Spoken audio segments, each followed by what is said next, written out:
Hello and welcome to the NFL Draft Talk podcast, where we talk all things NFL Draft. I'm Owain, and today, as you can see, I am joined by 2023 NFL Draft prospect Andrei Iosivas, wide receiver from Princeton. Andrei is, of course, declared for the NFL Draft. He was at the Senior Bowl and will also be attending the NFL Combine. Andrei is one of the top receivers in this NFL Draft class. Andrei, we're going to get to know you a little bit better here. How is everything? Everything's going well, man. The training is going good. So thank you for having me on this podcast as well. No, absolutely brilliant to have you with us. We're thrilled for you to be here. Just initial question: how has the draft process been so far? It's been really cool. Just coming to I'm training at Yo Murphy and House of Athlete in Tampa Bay. So Okay. being around a bunch of really cool guys and being around Yo, I mean, it's everything I could have asked for. No, it's brilliant. It's absolutely awesome. So there's a lot to get through. So we'll talk about the Senior Bowl and the draft process a little bit, Okay. as we move on. But just want to learn a little bit more about you, your background, and your college career before we get there. So for Sure. yourself, born and raised in Hawaii, a standout athlete, participating in lots of sports while you were in high school, standout track and field athlete as well. Can you tell us a little bit more about your background and how you came to be at such a prestigious school, Ivy League school in Princeton? Sure. Well, actually, I was born in Japan, and then I moved Okay, to Hawaii when I was around 3 years old. So right. I was raised my whole life Yeah. basically in Hawaii. But well, I guess for more context about like my what's good. So I'm in a meeting right now. So I'm in like the laundry room right It's now. fine. Don't worry. Don't worry. All right. Well, my dad was from Romania originally, and then my mom is from the Philippines, and so that's where they met. They met in Japan. And my dad like he started from the ground up. Before he moved out, like it was still under communist rule, and then once like the Iron Curtain fell and things like that, he moved to Japan. And so he's always been like really academic, and so that's kind of where I get that from. He always preached to me, oh, like make sure you get good grades, because like he knew I was a good athlete, but if that didn't work out, say something horrific happened to me, then I would Sure. have a good education. So always from the get go, it was like, I mean, ever since I was a little kid, it was like Stanford is the goal, Stanford. But I was blessed to be an athlete too. So but I didn't really have many offers coming out of high school. So I didn't really produce that much in high school. So I had to go to camps to get noticed. And so luckily I had a really good GPA, a decent SAT.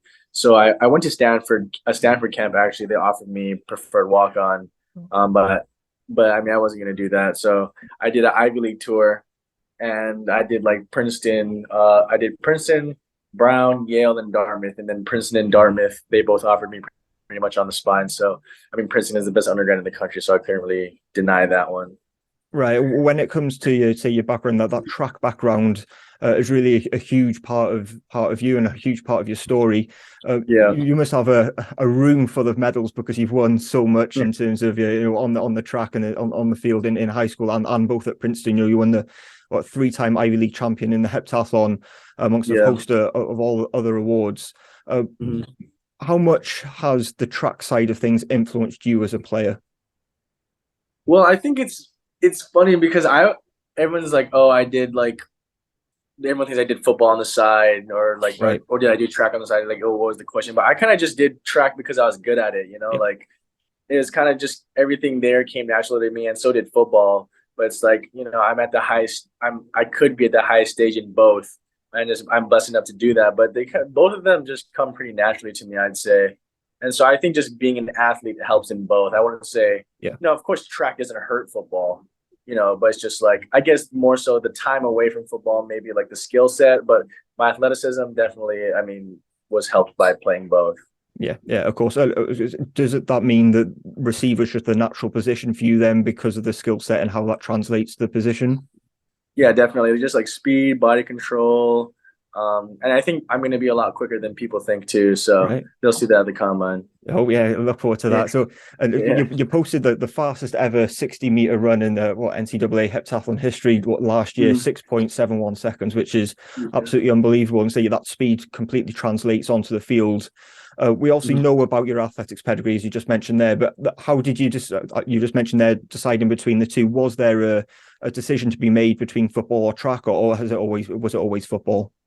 Yeah, I mean, it was always football, like I mean, I can go to the Olympics for track if I wanted Yeah, to. I mean, I'm obviously on the path to the NFL now, but like if you put two things in front of me that I can do professionally, and I choose football, you know what I mean? And so, I mean, the Olympic is the highest of the high for a track out there, and obviously the NFL is the highest of a high for football. But I mean, I my first love was always football, and it was kind of just, I Yeah. did track because I was good at it, but I love football, you know what I Yeah, mean? yeah. Is it quite difficult to then being at Princeton to juggle kind of the studies? We know the type of school it is, football and then track. How did you manage your time? Doing all three of those things. Good. Yeah, I mean, it wasn't that bad, honestly. It's just it kind of kept me regimented, to be Yeah, honest. I mean, I've been doing sports like throughout high school, and like even my high school was pretty academically challenging, and so it always kept me in check. I mean, we would have football off seasons, obviously, but we have like less meetings during track. yeah, I mean, granted, I have to do like a lot of practice because of the events that I do and stuff like that, but it wasn't horrible. I mean, the school part, getting to manage the school part was the hardest thing. I mean, yeah. like, and then doing the sports on the side was just, you got to do it. Yeah, yeah, absolutely. Yeah, I suppose Yeah. that track's more of kind of your hobby. You just love doing it, and you do it for the fun. Yeah, I love getting better. I mean, I'm a competitor at heart, so like if I'm gonna do something, I'm gonna try to be the best at it. You know what I Of mean? course. So, I mean, yeah, I mean, it was for fun, but like it's also I'm trying to beat everybody at the same time. Right. You know? Yeah. Of Yeah, course. Of course. yeah, So fast forwarding a little bit there, I can see you wearing the Senior Bowl gear there. Um, yeah.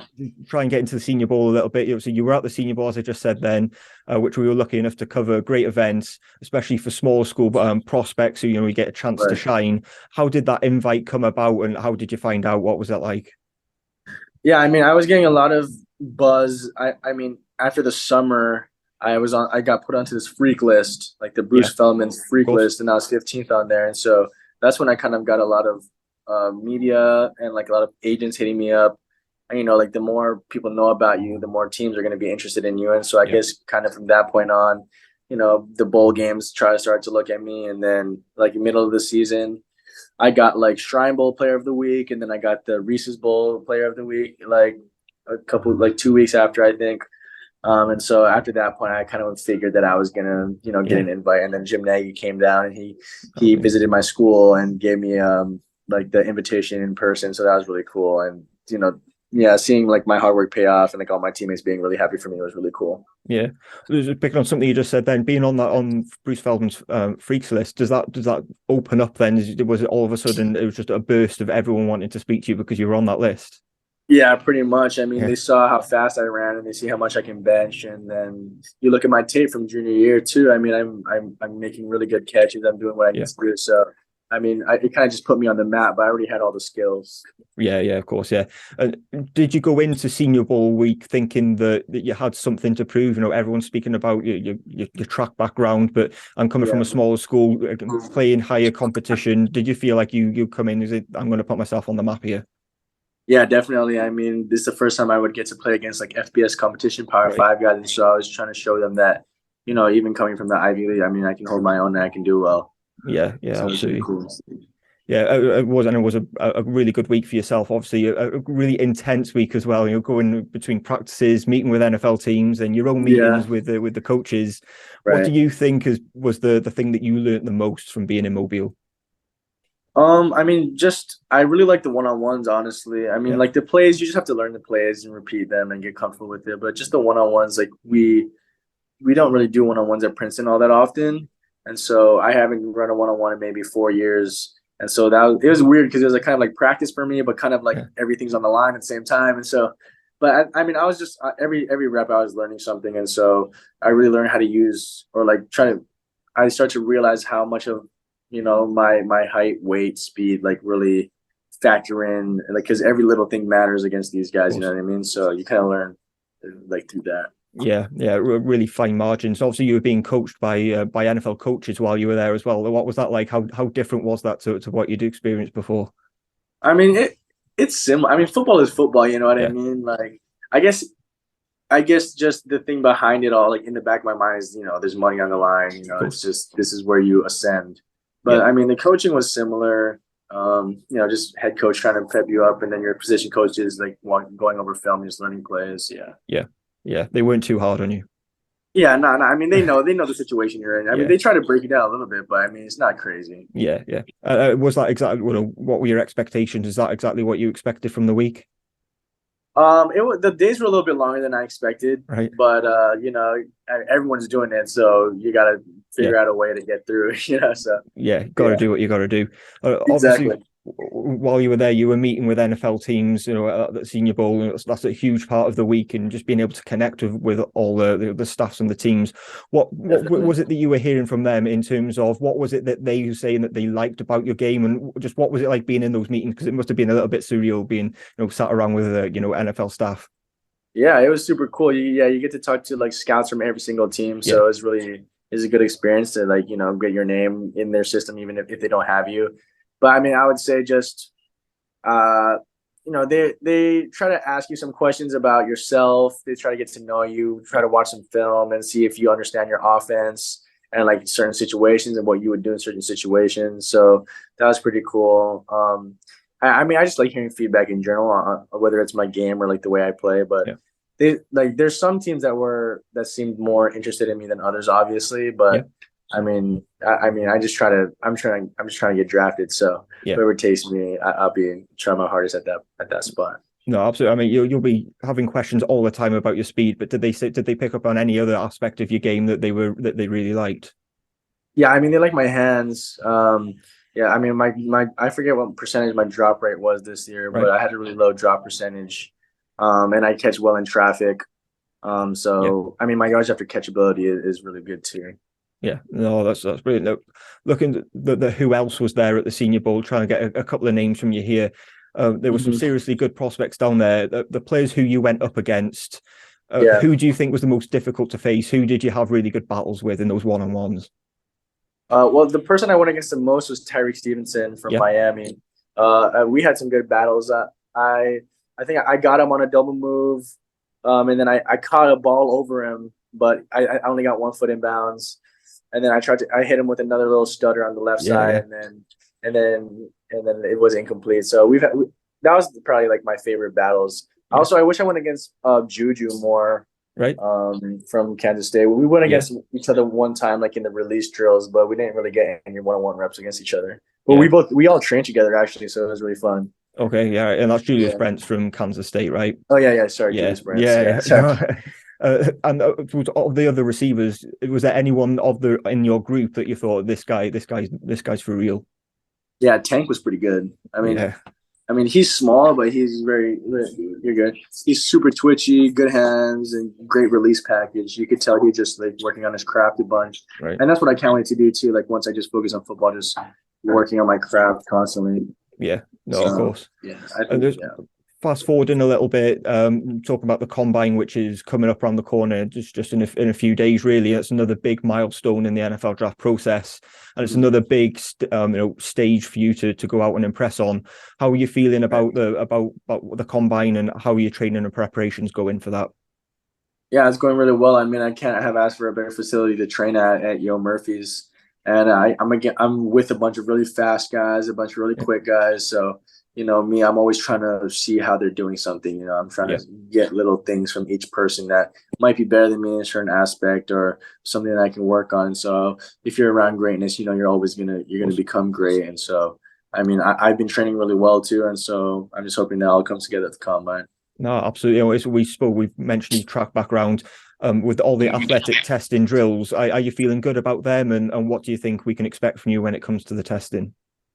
Yeah, I mean, you'll see me just run fast, jump high, and catch the Good. ball. So that's pretty much. I don't like really saying numbers too much. No, I've of seen course. some numbers about like what my 60 translates to in the 40, Yeah, but like that first, I mean, I'm gonna run fast. Don't get me wrong. yeah. But like that's on a track in spikes out of Right. blocks. You know what I mean? So it's like it's really the 40. That's the one thing I had to learn about the 40. It's like the 3-point stance is like really different than coming out of blocks. Of course. I mean, the drive phase is similar, but just getting out is pretty different. Yeah, yeah. But Do you think that the 40 will be your best drill then? Do you think, or is there some others that you're really confident in? yeah, I think the 40, the vert. I mean, my 3-cone and L have been pretty good too. So yeah, we'll see about. I mean, yeah, those ones came really naturally to me though. Yeah, yeah. But yeah. Yeah, absolutely. Yeah, just natural kind of traits that you have. Yeah. Other than the testing, is there anything about going to Indy and the combine that you're really looking forward to? And is there maybe anything you're looking to achieve while you're there? Yeah, I mean, I just want to be in the top 5 in every category, basically as a receiver. And so if I can do that at my height and my weight, Absolutely. and just run smooth routes, I think that I can shoot up a lot of boards and get a lot of exposure. Yeah, definitely. You're one of the top wide receivers in this draft anyway.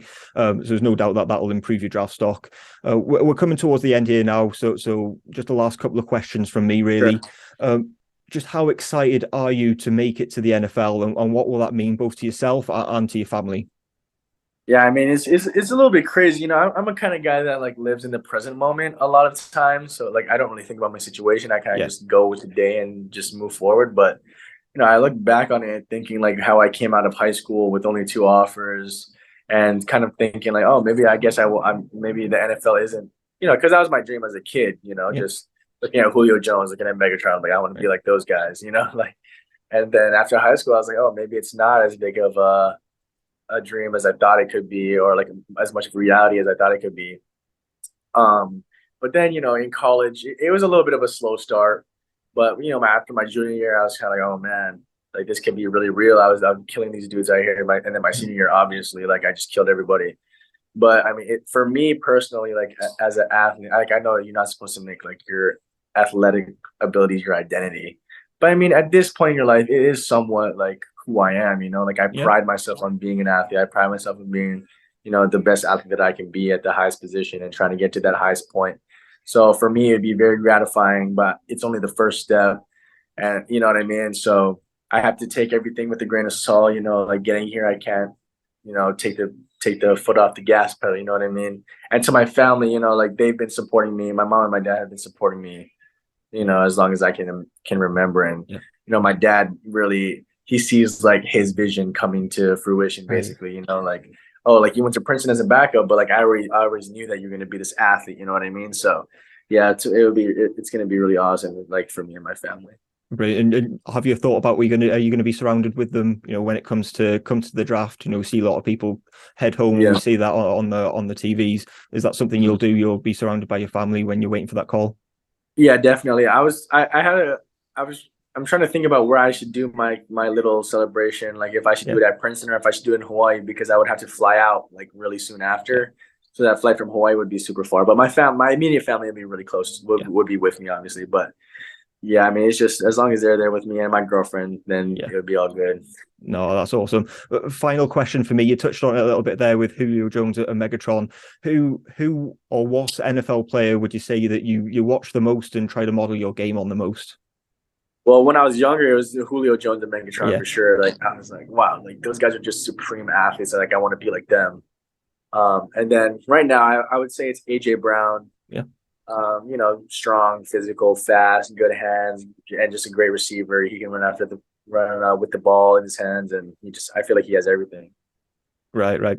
And Yeah. they're great players. You're not going to go far wrong if you can have Right. any type of career like that. Exactly.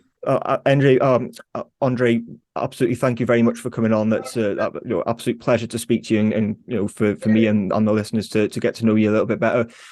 Good luck for what's to come. Try and enjoy it as much as you can, and of course, we'll be looking out for you at the combine next week and throughout the process. And we look forward to maybe speaking to you again, maybe when you're an NFL player. Yep. Appreciate it. Thank you. No, thanks. That's been 2023 NFL Draft wide receiver prospect Andrei Iosivas. I've been Owen on the Draft Talk podcast. We'll see you next time.